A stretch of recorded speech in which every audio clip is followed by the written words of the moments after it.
NIPINI May ni som tu niya ding CORINTH ni na alian li anew sagi pan som le ni Tehtheihloh vangliatna chi pen kote hilo Pasian ahihlam lahkhiat nadingin leibeel Sunga vanmanpha ane hilo hi CORINTH ni na alian li anew sagi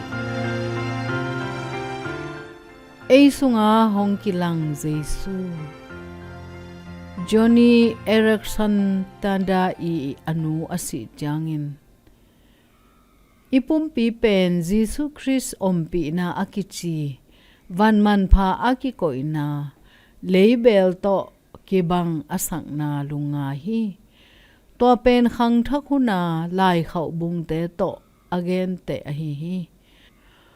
anu bung aloita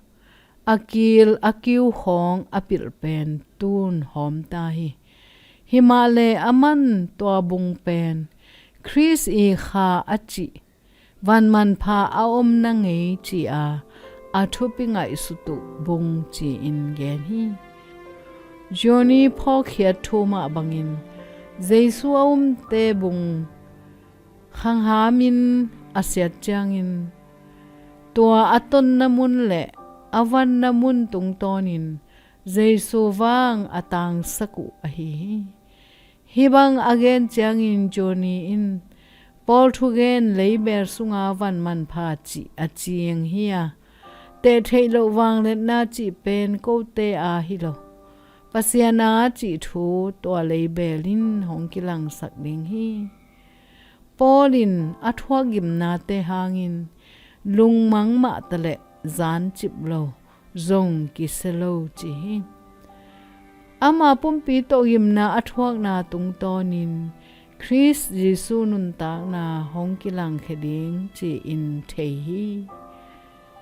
nang lai khau bungele bang chidan hiam nana sat na hangin na thum na taw lai tak lui sem goi sem na kisa hiam ahi lezong na pumpi Sunga Jesu Kilang chi thein topa kyanga na ki ap changin khomial Sunga omte in ama ina le nun tang na anga na dingun pasianin nang tungtonin ama khowa tang sakling hi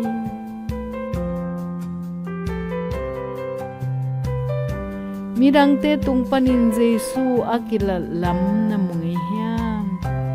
pasianin hi leibeel Sunga ama ompi na to tuam chi pen bang chi na sayam anung ta pasiano nongi na le nongompi na tungtonin katan khiat zo nang kasunga hong